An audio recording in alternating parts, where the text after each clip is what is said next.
Hey everybody, welcome into another Purple Insider and Bring Me the News live stream. Matthew Coller here along with Sam Ekstrom, who has returned without a tan from Arizona. Hey now, You don't look, I mean, you're a Minnesotan, but you don't look like you spent a week in the desert. the computer webcam takes off at least 2 layers of tan. I did try to avoid too much outside exposure, except when I was golfing, and when I did use ample sunscreen. So maybe that killed my hopes. But I'm a little offended, also. Well, I also think that we work up our tan during training camp, where no matter how much sunscreen you put on, you Yeah. still end up with the farmer's tan thing of around the neck and the arms and so forth. And my legs look a completely different color for my feet by the end of training camp. So I think you're good building that up. But what I want to talk about in the show here today is 2-2 and how the Vikings can get to 2-2 because we have moved on from kickers missing things. We don't need to break down how Greg Joseph said, I don't want to miss again, whatever. Like, I'm so sad at the number of kicker press conferences I've covered where the guy's like, yeah, I think I'll make the next one. You're like, we'll see, buddy. And that's the only takeaway. But I want to talk about the things that have gone right for the Vikings and how they can carry over to 2 wins against Seattle, and the things that have gone wrong that need to be fixed, and not just bad luck, because a closer look at either one of these games would reveal that they are responsible for being 0-2. It's not just the football gods reached down and touched the Vikings and said, no. I mean, they kind of did, but in many other instances, they put themselves in those positions. So give me at the top of your list what the number one thing the Minnesota Vikings must do to be 2-2 after these next 2 football games. I think a continuation of what we saw offensively and a reduction in disastrous breakdowns defensively. I think about the season in halves so far. There's been 4 halves of football. I think you could make a case that they were the better team in the second half against Cincinnati. First half against Cincinnati was so marred by penalties that they probably don't deserve any accolades for that one. But in both halves against Arizona, honestly, they might have also been the better team. They just had, and Xavier Rhodes, his words, not mine, they have sucked before Xavier halftime Woods. and Xavier after Woods. halftime. Said And Xavier I'm Rhodes. sorry. I'm sorry, Xavier Woods. I haven't made that mistake since March. But I made it there. So play for play, the Vikings have played well, but they've also melted in some key moments. And obviously, late in both games, they have not made the play they needed to make. So I think that the progress made from game 1 to game 2, certainly that's why Mike Zimmer is speaking so encouragingly. And I think that fans, if they want to grasp onto that, they can. We also mentioned on Sunday's podcast that I don't know if it's a good time for slapping your team on the back when they gave up 34 points. But the offensive progress was terrific. And now the last 3 halves, I think, are pretty solid for that group. I think the special teams, other than the missed field goal, has been great. Like, I think all 3 phases have actually kind of shown their potential. And they've also shown their basement. So can you raise the floor of those groups and just play a little more consistency? The problem for last year's team was the inability to get all 3 phases on the same page. And that seems to be what's happening this year as well. So maybe home is the tonic. Maybe US Bank Stadium kind of gives the defense enough of a lift so they don't have those breakdowns. And maybe that, just elevates everybody's play. One win will make a huge difference, and one loss could bury them. Like we said that week 2 was getting closer to a must win, and now we're pretty much there because 0-3 is pretty disastrous. Right. And think about when they went to 0-3, what they had to do last year to even get in the hunt graphic. They had to win 6 games in a row last year, and they were handed a very favorable wind situation in Green Bay, a very favorable schedule against some of the league's worst teams last year. That does not happen this year. San Francisco is on your schedule on the road. Baltimore is on your schedule on the road. Green Bay, guess what? Aaron Rodgers is not tanking the season. It was a big shocker, right? 22 for 27, 4 touchdowns. You're still going to have to deal with that guy 2 times. And if Justin Fields plays and Andy Dalton is hurt, then Justin Fields may never give that job back. Chicago is not just going to hand you wins. They never do. And so the schedule does not have that section where you just roll out the red carpet and win 6 games in a row, which means that you need to get those wins back right now. And also after this weekend, you're now down in the division. Everyone talked about, well, you lose the first one, but everybody's sort of 0-0 in the division. Well, not anymore. Now the 2 tougher teams have a win up on you that you have to chase from behind. And so if you go to 0-3, then it's really hard in a 17-game season. I don't care how many teams they're letting into the playoffs these days. It's really hard to see any path for this team to have a good season after going 0-3. And when you look back, we talk about how many teams go 0-2 and make the playoffs. 0-3 is just like none. I mean, maybe like 2 or 3 over the last 2 decades. And there's a reason for that, because if you lose 3 straight football games, you're not good. And it doesn't matter how you lose them. That I guess is the thing with the back padding from Zimmer, which is fine for a message for his team and to the public. But I mean, if he comes out and says, panic, oh my gosh, it's over, everyone. DEFCON 5. Don't come to the game like before the first home game. He's already announcing the season to be over. But in terms of how we should view this broadly, it's like this is kind of it.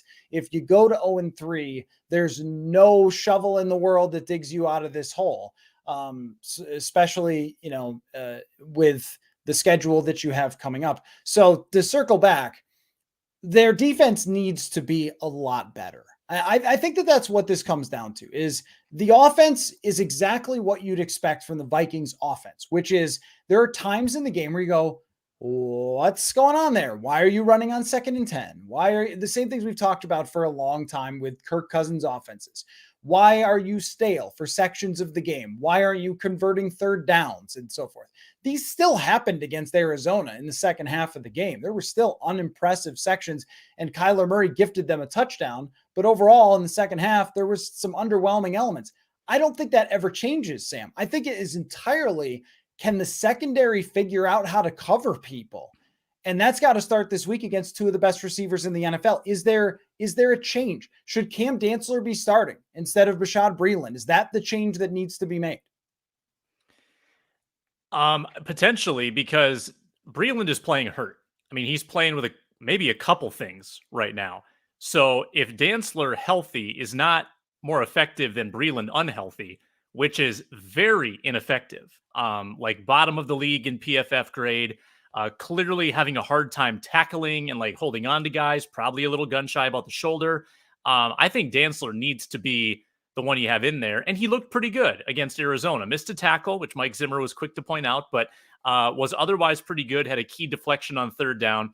And that's obviously been your weakest link, like your weakest singular player has been Breeland. So that's a logical move. Defensive line, let's talk about them for a second. Will Raggett's posted some interesting stats. They're bottom 5 in pass rush win rate. And I do get to thinking, well, Danielle Hunter does have most of your sacks this year, but what are other people doing? The Michael Pierce sacks against Cincinnati, outstanding. That's huge. It's also probably not sustainable. Your pass rush win rate is going to be low when your 2 interior defensive tackles just aren't big pass rushers. Tomlinson hasn't done a lot of that so far. Michael Pierce did do it in game 1, not as much in game 2. Where's Wanham? You asked that before game 2, and I don't think we saw much of him. Where's Weatherly? Again, not really that well known as a pass rushing threat. So you're Danielle Hunter, thank goodness he's around if you're a Vikings fan, because he has been absolutely what you expected him to be. 2019 Danielle Hunter going to get a tremendous windfall of cash in his pocket after this season, whether it's the Vikings or somebody else. But you need to get a little more rush, I think, consistently from everyone else in that group. And obviously you got to cover better. Oddly, I don't think we're talking about linebacker because Anthony Barr's replacement has been so good. Nick Vigil's been great. Eric Kendricks shook off the quadriceps injury. He's been great. Not worried about them. I'm worried about that Breeland spot, and I'm worried about your depth pass rushers. And I think that when we look at how this was constructed, the things we were concerned about have come to fruition in the first two games.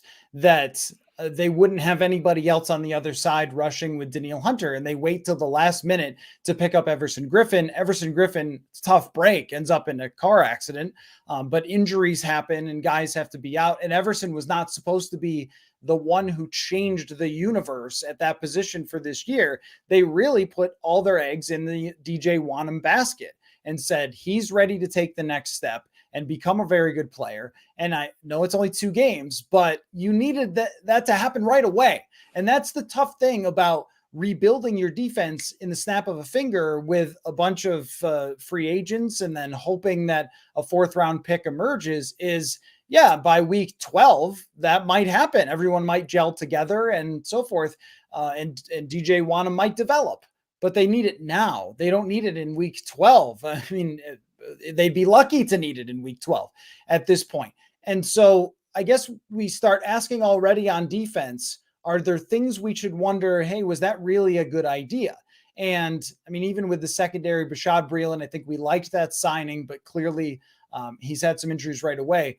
And Xavier Woods has been fine and so forth. So not every signing or decision has been poor, but on the defensive line, Sheldon Richardson has not shown anything. And now we may be getting a sense for why Cleveland walked away and why nobody was willing to pay someone who's been successful for a big part of their career. And the 2 nose tackle idea, you're giving up like 5 yards of carry rushing so far. So they haven't stopped the run, and they have not gotten after the passer aside from 2 very nice plays from Michael Pierce. Delvin Tomlinson has been a ghost, and that was your big signing in the offseason. And as so often we're told, where it's like, well, we'll move him from this position to this position and it'll be fine. And we get this all the time with this team. And how often does it work? So far, we haven't seen it work.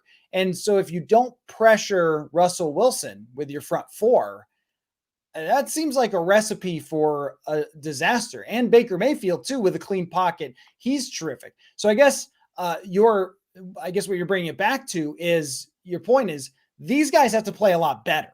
If you're going to be 2-2, you need a lot more from this. And I guess I wonder if there's a path there for a lot more from that. Yeah, I think it's possible. I mean, I think as new players continue to gel, there's certainly a spot for improvement. And I think your scoring average on defense will improve with the home field advantage once you get, 2 home games to even out the 2 road games. That's always been the case. Even the 2017 Vikings struggled sometimes on the road. The 2009 Vikings with Favre, like, that was a stifling home defense and a pretty average road defense. So, there is going to be an advantage coming home. I don't necessarily think there are reinforcements coming along. I'm not sure James Lynch is going to become a catalyst, or Patrick Jones. I think you might see, and you predicted this, Everson Griffin just becoming the other starter. Once his concussion symptoms fade, maybe he plays this week, but maybe not. We're not sure of the severity after that car accident. It sounds like I think he walked away from the scene. So he's probably going to be all right pretty soon. He might take on a bigger role. And I think he's looked pretty good so far in 1 preseason game and 1 regular season game. So does Mike Zimmer, reevaluate what he's doing with the secondary, or does he just say, hey, we got to make better plays? Because Patrick Peterson has been fine, in my opinion. Mackenzie Alexander, other than the breakdown on the long pass where he just didn't track the ball, been fine. I mean, I'm trying to evaluate people more on a play-to-play basis than like who gave up the longest reception, because I don't think that's a healthy way to evaluate. Breeland on a play-to-play basis seems like he's on the wrong side of just so many plays from a run standpoint, from a coverage standpoint, tackling standpoint. So that's where a lot of my gaze is focused. But think, Coller, of when this team was playing its best, like 15, 16, 17, 18, when the defense was good, they didn't give up leads. I mean, you get a 7-0 lead, you win. You get a 20-7 lead, you certainly don't lose. And both of these first two games, the early lead evaporates before halftime, just like that. So the formula to victory, which they brought Kirk Cousins into this environment, assuming this was going to be a deal where he scores 24 points and it's going to be a W 8 out of 10 times. And now it doesn't seem like a sure thing. So, I mean, the defense has to carry their end of the bargain so that Kirk isn't asked to win shootouts, because even though he almost did on Sunday, that's probably not going to happen too many more times. Right. I ran into an interesting stat about Kirk Cousins that I looked at his first two PFF grades, and they were both over 80. It's out of 100. And when you look at how many games he's had over 80 in a given season, the highest as a Viking is 7. So you just had 2 that went sideways, and you didn't take advantage of those 2 decent to good showings from your quarterback because your defense wasn't strong enough and because bad luck struck in a lot of different ways. But now you need him to even play better or just as well, and your defense to play better to beat Russell Wilson, who's a great road quarterback. He's not just going to roll over. I mean, they're going to score points. They just put up 30 last week. They put up 30 something in the first game on the road against a decent Indianapolis defense. Like, Seattle's going to be tough, and Cleveland's probably going to be tougher. They have one of the most efficient offenses in the entire NFL with Cleveland, and they're going to put points up on you. So this is where it circles back to me is I don't think that the issues the defense has are going to be easily changed. That Danielle Hunter is going to have to operate as their lone true pass rusher, along with however they decide to run their blitzes. It doesn't look like Anthony Barr is coming back anytime soon. So Nick Vigil has to continue to play very well. The secondary has to get on the same page a little bit better. I mean, Xavier Woods broke down how they completely lost sight of Rondale Moore, but that just can't happen.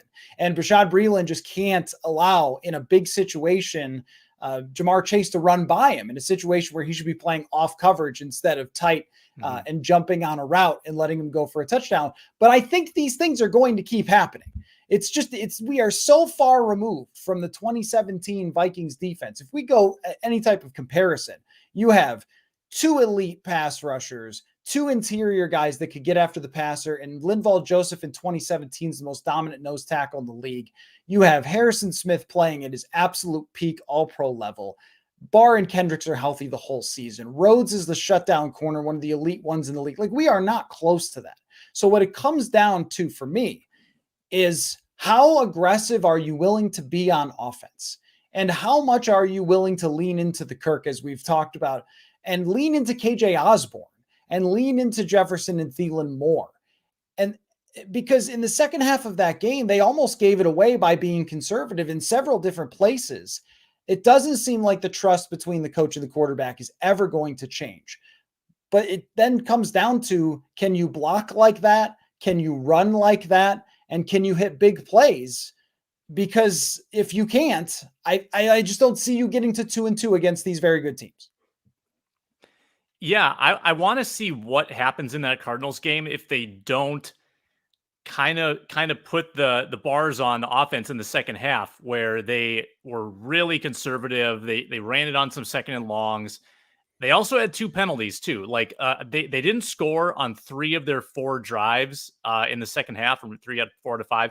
At any rate, 2 of those drives you had a penalty that set you back and put you behind the chains again, which is always going to make things tougher. And this team is not one to aim for the sticks on 3rd and long. They're more of the check down, hope for a yak, and usually punt.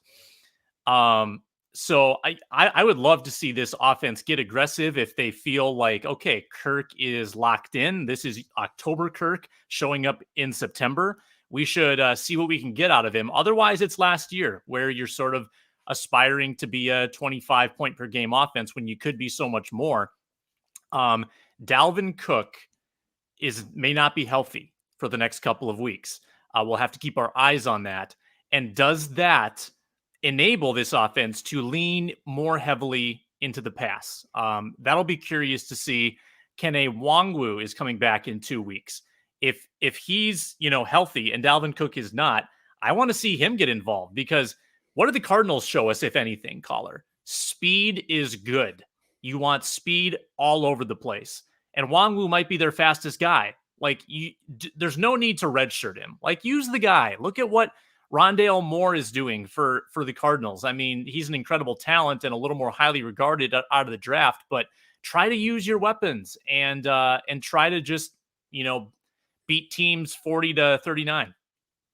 Which is not how Mike Zimmer wants to play, which leads me perfectly into the question I was going to ask you, which is, in 2017, the year we sort of all come back to because that's when everything went right for them, Mike Zimmer was the perfect coach for that team. They needed to play mostly a conservative offense that ran the ball, play action, because of who their quarterback was.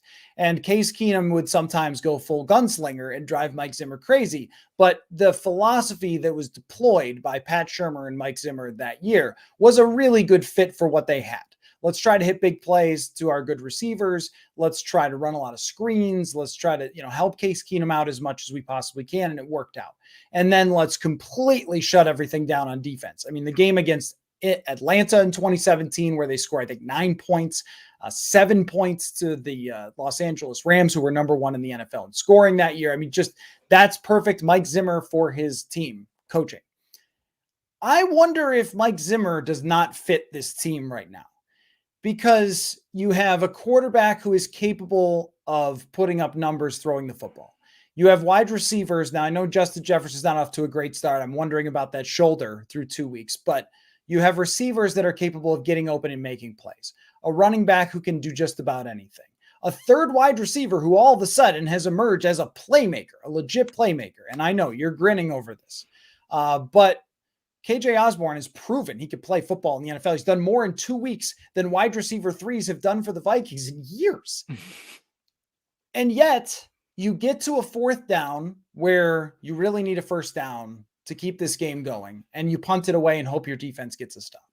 You get to the end of the first half where you should put it down to the floor and try to score a touchdown. And you say, whoa, let's hold up. Let's make sure we get in field goal position and don't turn the ball over.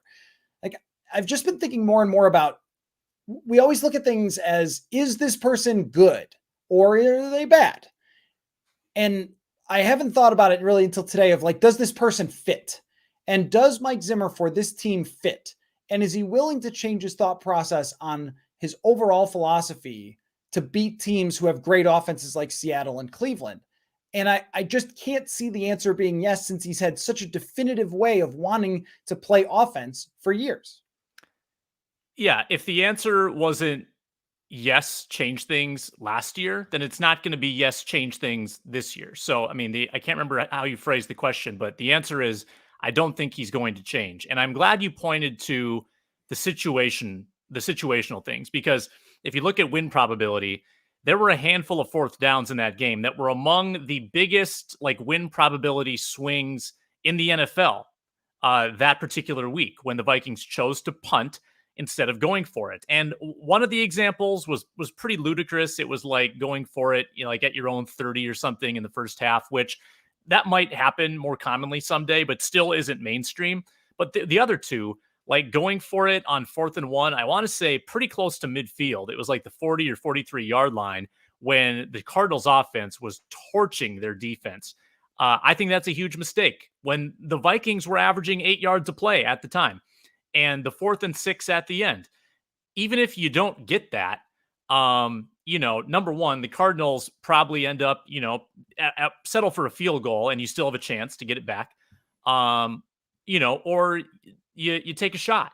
So I think the fourth down philosophy is kind of indicative, because in 2017, if you punted it away, that was good for that team, because they might get a pick six, they might get a fumble recovery, a sack, and they might totally flip the field. I don't know if you can trust this defense to do that. You've got to think to yourself, who's the better unit? It's the offense right now. The expected points added is going to be better for any play they run than the defense, who almost gave up a Cardinals record in yards per play. It was like 9.5 at one point. That's absurd. That's crazy. And they're not even that good in the red zone right now. Like the red zone defense is struggling. Third down defense has been okay, but overall it's been pretty bad.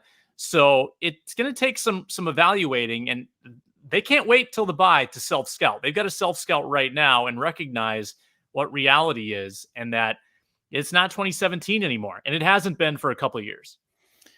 And it won't be. I just think as we went through the defense and what you have there, I think people sort of looked at it on paper. And I remember there was an Athletic article projecting them as the number one defense. And I just thought, like, just don't see it. I mean, we thought they should be better, of course, and they're not better so far.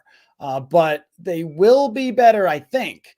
But to say that they would take a huge jump forward from one of the worst to one of the best, that takes a lot more than signing guys at $2.5 million to fill spots. That would have taken a draft pick being an instant superstar. Remember when this happened to New Orleans, when they drafted Marshawn Lattimore, and all of a sudden they just like shot up in their defensive ability. Like that would have had to have happened here. You draft somebody, they become an instant superstar. You sign, Trey Hendrickson or something, he becomes a superstar. They were signing players that were all lottery tickets that you sort of hope work out.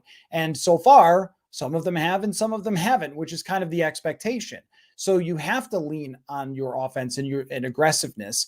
And it just doesn't feel like the coach is ever going to trust the quarterback in order to do that. Now, here's another question that came to mind as we were talking, because I think the answer is yes, but you tell me if it's no.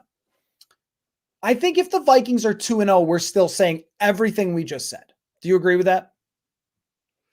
So in that scenario, we're saying that Dalvin Cook doesn't fumble, Greg Joseph makes the kick, they win. And you're saying that Greg Joseph makes the other kick. Correct. So Greg Joseph makes two kicks that he didn't make. So the only conversation we're not having is the kicker conversation. We're still talking about we're probably framing it a little differently. We're saying, why didn't the offense keep their foot on the gas in the second half against Arizona? Or why did the offense take so long to put their foot on the gas against Cincinnati? And we're concerned about the defense too. We're concerned about Breland. We're probably speaking a little more glowingly about, Daniil Hunter and Nick Vigil and Xavier Woods and some of the standouts. Whereas now I think, the opinion sours on everybody when you're 0-2, but we'd probably be focusing more on the positives. We'd be talking about the offensive line's progress. But the problems would still exist. You are absolutely right about that. We'd probably be giving Kirk a lot more credit, right? We'd be saying, this guy just led 2 game-winning drives. This is something's happening here. And we can't say that now. And that's probably not fair to Kirk, but that's just the way the ball bounces.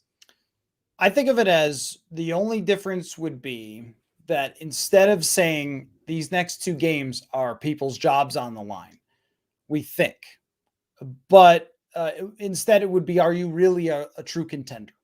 Because when you see what Tampa Bay has done their first 2 weeks, they're far and ahead of everybody else in the NFC. But the rest of the NFC, Packers are going to have to beat other people than the Lions to prove to me that they're a great team. We'll see. San Francisco barely got away with their game against the Philadelphia Eagles. Seattle lost in overtime. Like, you're looking at these other teams and saying, well, who's great? New Orleans is clearly not great.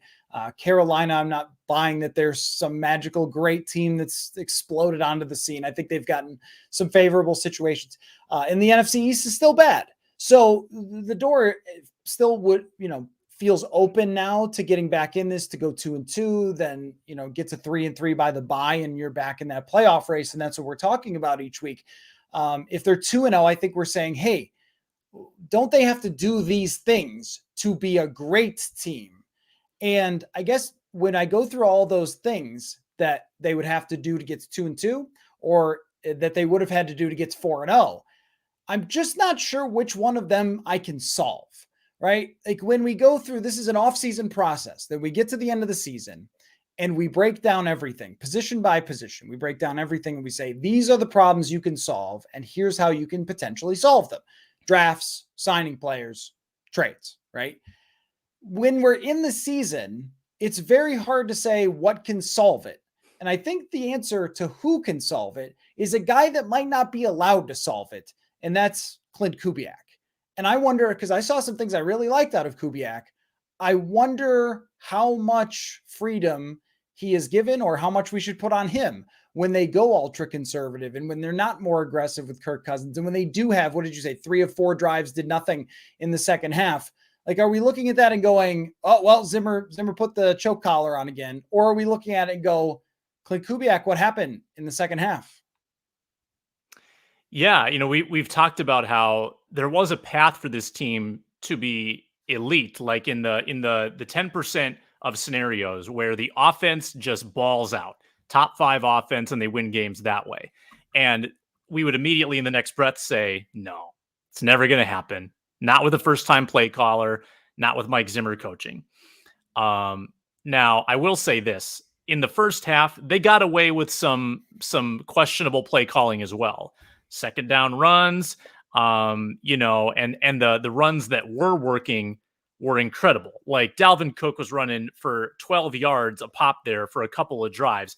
They had 1 third down on the 3 touchdown drives. It might have been 0. It was either 0 or 1 third downs on those 3 touchdown drives. That's incredible efficiency. That's hard to sustain. So some of the same things were happening in the first half. They were just working incredibly and sort of reinforcing those play calls. And then it didn't work in the second half. But we've also talked about the third wide receiver thing helping this offense a little bit. And it seems to be Chris Herndon did not increase his role in week 2, even though we thought he might. They gave those reps to KJ Osborne. So we might be seeing a little bit of a transformation to a 3 wide receiver offense. They might feel like there's value in having Osborne out there. And then, you wonder how it'd be different with Irv Smith, but we can't play that game. So your original question, can Clint Kubiak be someone that progresses this thing forward, helps them get to 2-2? And that's only going to happen if Mike Zimmer watches the film and says, and he'll have to humble himself. He'll have to say, I don't have this defense where I want it to. Clint, you're doing a great job. Continue more of that, more passing. Let's let Kirk try to do this thing. Do you think that will happen though, Matthew? I think that we are unfortunately in for a lot of the same stuff from this offense and from this team. That the unfortunate nature of feeling stuck is that it feels like there's just no way that there's a button pushed and things are suddenly different because the philosophy is not going to change. And it made me think about like the head coach and the roster fit and what you have and what it takes to win, and how if you flipped, who's the offensive equivalent of Mike Zimmer? So we assume that like Sean McVay is maybe like he's a younger guy, but is he similar? Like someone who's not a perfect coach. I don't think Sean McVay is just like this magical genius wizard. No one can possibly ever offense like Sean McVay. So maybe if like Sean McVay is the Zimmer, someone who's been innovative, effective as a head coach and so forth. If you switch them and Sean McVay is the coach of this team, like where is the offense at? Where is the offense going? And is it going to drive the success of the team rather than sort of hoping that the defense can do its job from a week-to-week basis? And some weeks it will, and some weeks it won't. And that's how you end up as a 500 football team. So that's what's been on my mind, is that at one time, this was a perfect fit. And right now it isn't, even though they tried to make it a perfect fit in the offseason by just pouring assets into the defense, but through 2 weeks, that has not been very successful. And I guess that's what's been on my mind. Let me change the subject real quick. Russell Wilson is 7-0 against the Vikings. Okay. This is a stat you will hear many a time, several times on this podcast, possibly. What do you make of that? Like, is that a thing? Is that like the Monday Night Football Kirk thing, or is that different? Well, he's absurdly good. So it doesn't surprise me. I bet he's got gaudy records against other teams too. I think it's 5-0 against Zimmer, if I'm not mistaken. Okay, 7-0 against the Vikings, 5-0 against Zimmer. Yeah, because he beat them in 12 when the Vikings were actually pretty good. He beat them in 13 when the Vikings were very bad. Then twice in 15, and then 18, 19, 20. So each of the last 3 years, pretty bad memories in Seattle. And that's the caveat, is that the last 3 have been on the road. You haven't gotten him ever at US Bank Stadium. So that therein lies the hope that you can slow this guy down. Seattle choked the game away against the Titans. They should be 2-0, and they should be 2-0 convincingly. It was a bonkers game against Tennessee. And as we all know, Seattle doesn't play normal football games. So I'm expecting this to come down to the wire. But hopefully you can tap into what you did last year in the first half. If you recall, when Seattle was going nowhere in that game, they sacked Russell Wilson 4 times in the first half. And the Vikings had complete command before they turned it over a couple times. Dalvin Cook got hurt, and I think they were behind by 7 or something within 6 minutes of the third quarter. It was a really unfortunate turning of events, and they still should have come back to win the game. That game will probably receive a lot of publicity this week as we kind of think back to it and how close they were to beating Wilson. The Seattle defense can be had. I think that's where you have to, and again, more support for letting the offense loose. There are some bad defenses in the NFL. The rules favor the offense. That's another thing Mike Zimmer doesn't always take into account, is that the offense has more advantages than they ever have. So if you can go after the Seattle defense, by all means, do it, because that's the vulnerable group. Russell Wilson, if you watch the highlights from the Tennessee game, does some Kyler Murray things, and you didn't do a great job of slowing Kyler Murray down. So I think they're going to need to just brace for the onslaught that Wilson brings, and they're going to have to try to outscore him. Okay, we need to talk about where Russell Wilson ranks in terms of things that haunt the Minnesota Vikings. Like, number 1 is kickers, right? We saw this again this week. How about Chicago? Just like Soldier Field vibes. Yep. Knees, players' knees.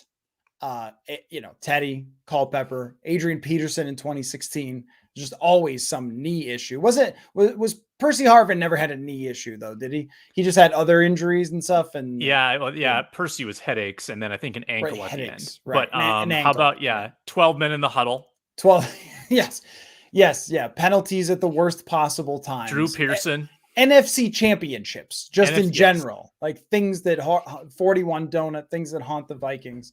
But Russell Wilson belongs somewhere in that category. And if he wins this game against the Vikings, plays well, and puts them at 0-3, essentially, a nail in the coffin of a team NFL season when you go 0-3. I mean, he might move up the list. He might move to even with the knees if he ends up winning this game. But do you find it interesting, though, that he has not been super great in the last couple of games that he's played against Mike Zimmer defenses, even last year when the defense was bad? Yeah, in the DiFilippo fired game, that was like 7-7. Offensive coordinators also haunt the Vikings. That's a different story. But I think the Seahawks had 14 points in that game plus a pick 6. So very low output. The next year, the Vikings, again, had a lead, let it slip, turned the ball over. Like, again, a haunting third quarter. But they had a pick 6 of Russell Wilson. Anthony Harris took one back. And last year, like I mentioned, first half, abysmal. So there's something about the way they've approached him that might work. And it's more, I think, about slowing him down than shutting him down completely. You just want to try to give your defense that lead, which sometimes I think plays into Wilson's hands. Like when he's allowed to start freelancing and just dropping back, spinning circles, throwing it to Tyler Lockett, throwing it to DK Metcalf. That's what worries me. No lead is safe at any point in the game. So you're almost better like staying in a slugfest where they feel like they can still give it to Chris Carson and Travis Homer while you sort of bide your time, and then hopefully you can outduel them in the fourth quarter. Yeah, that game in 2019 was rare because they just handed it off a bunch and ran for over 200 yards, which was so unusual. George Fant. Yeah, that's right. That's right. The sixth offensive lineman. Yeah, I don't think we'll see that again. But my theory on this is that Zimmer is just generally very good at confusing quarterbacks. And Russell Wilson, what he does best is if he gets confused, he just runs and wheels back and makes a play. And they've had people in previous years who are just good at coming after him. And especially, Anthony Barr, Eric Kendricks sending fast linebackers after him. And so I guess I would expect a lot of that. It really comes down to also whether you give up the big play or not, because that's Wilson. It's like he can be bad for 3 drives in a row, and you go like, oh, Wilson's having a brutal game, and then 70-yard touchdown. I think that's just Russell Wilson and how he plays. And that's what they had with these last 2 weeks. Has been, there were times where Kyler Murray didn't look great, and yet he throws for 400 yards because of big plays. Joe Burrow had a long portion of that game where he just didn't look all that good, but big touchdown plays. And it's hard to see them completely shutting off that spigot for this game. So this one, I think, is a very interesting matchup because of how familiar the quarterback and Mike Zimmer are with each other and the recent history between these two teams. So I've got a bunch of these for people tweeting me, totally unprompted. I didn't ask for this. I just got a bunch of these tweets of what the most ludicrous way the Vikings can lose is. I think I've got it. You want me to answer? Oh yeah. What do you have? I think I stole someone's, but like I think this is the best answer. But go ahead. Because we've seen it all in the first 2 weeks here. Yeah, like what would be original at this point? I mean, I thought the like the double deflection into Max Williams' arms, like an immaculate reception kind of thing, might be. And 2 straight games, dude. Like Mackenzie Alexander had a ball go off his head in the Cincinnati game that led to a first down, which I think led to a touchdown. And the Cardinals deflection also led to a touchdown. So again, 2 breaks that happened in the middle of the game that could have swung things that just went against the Vikings. Can I just hear what you've got? Because I can't think that like nihilistically. It's hard for my brain to even think of the lengths to which this could go. Okay.